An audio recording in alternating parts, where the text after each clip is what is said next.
off the field right now. Out. You my opposer when I'm on freedom. You my opposer when I'm on justice. You my opposer when I'm on equality. And when you get on your knee and you don't respect the American flag or the anthem, that's not being treated with respect. It's not hate to say that we were kidnapped and brought here. It's true. And I felt when the hand went up, time was coming to an end. As he sees the U.S. flag as a symbol of oppression and tyranny. I think protest is one of the strongest instruments that we have. Before Colin Kaepernick sacrificed his status in society as an NFL quarterback, ultimately losing his job for silently protesting racial injustices. Before Mahmoud Abdul-Rauf was suspended, silently protesting the national anthem as a symbol of oppression, there was one man. Craig Hodges. Fans have been waiting for this. 12 in a row. 13. Unbelievable! Craig Hodges played with Michael Jordan, winning back-to-back NBA championships in 1991 and 1992. In the three-point contest, he is only one of two men to win 3 consecutive titles. The other, Larry Bird. The fact is, dude could play. Growing up, he'd reflect, my family was involved in civic groups and civil rights organizations. There were always books in the house. We were always talking about the civil rights issues of the day. He viewed his sports heroes as athletes of integrity who never backed down. Muhammad Ali, John Carlos, Curt Flood, Arthur Ashe, Kareem Abdul-Jabbar. Praised a great shooter, every team needs a shooter like Hodges by the media, Hodges disposed of the Pistons in the 1990 playoffs. Then, in March of 1991, Rodney King, a defenseless black citizen, was beaten by the police department of Los Angeles.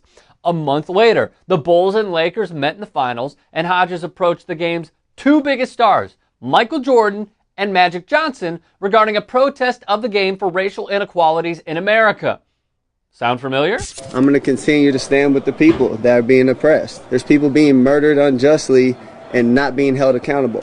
Cops are getting paid leave for killing people. Michael said I was crazy, Hodges says, and Magic said it's too extreme. Lack of unity, lack of cohesion, an unparalleled border of the corporate and the non-commercial. Ultimately, Hodges rescinded, but it stuck with him. A lesson learned. At the White House, he took advantage of his moment, dressed in a dashiki, and wrote a letter to President Bush. This letter is not begging for anything, but 300 years of free slave labor has left the African American community destroyed.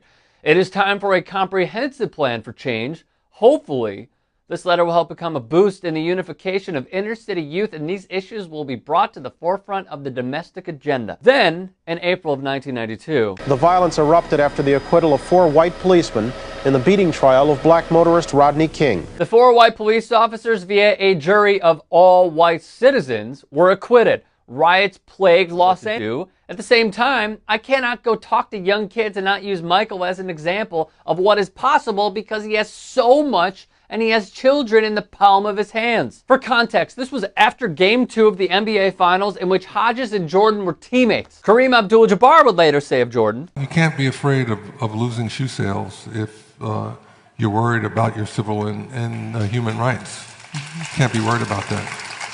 He took commerce over conscience.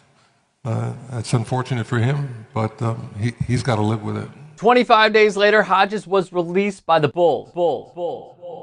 No one returned the calls. I was the defending 3-point champ and a member of the championship Bulls, and I couldn't get a team to return my calls. His replacement was 33-year-old veteran player Trent Tucker, who averaged a measly 8 points per game in his career. Hodges played overseas and in lower level leagues, at one point hitting 27 3-pointers in a row. 27! He was like a machine. One coach, however, told Hodges there was nothing he could do because brothers have families, if you know what I mean. Hodges was also barred by the NBA from defending his 3-point shootout title in the All-Star game, citing a rule stating he must be on a team. In 1989, Remus Kurtinaitis of Soviet Union participated in the 3-point contest. He never played in the NBA. Magic Johnson also played in the All-Star game, even though he was ineligible after announcing he had HIV. After much pressure, Hodges competed, but fell short. He never stepped foot on an NBA court as a pro basketball player again. Great achievement is usually born born of great sacrifice and is never the result of selfishness. Craig Hodges surrendered the allure of the NBA to represent those that have been wronged by the political system in America. It is yet another prime example of the lack of unification from our sports heroes. Would the course of history have changed if Michael Jordan and Magic Johnson spoke out? Would justice be served with 4 criminals brutally beating Rodney King? Would the lessons learned from Dr. Martin Luther King and Malcolm X be just as powerful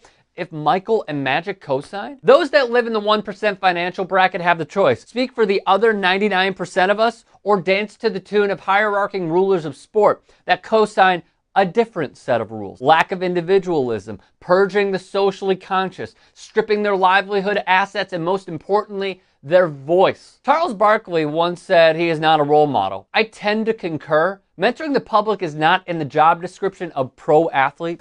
Notwithstanding, many have sacrificed before. Many will sacrifice in the future. If the harmonious consensus is undivided, there would not be another Mahmoud Abdul-Rauf, there would not be another Colin Kaepernick, and there would not be another Craig Hodges. If you'd like to hear more thought-provoking content like TYT Sports on Facebook and to help in my journey to keep media independent, go to tyt.com/Rick.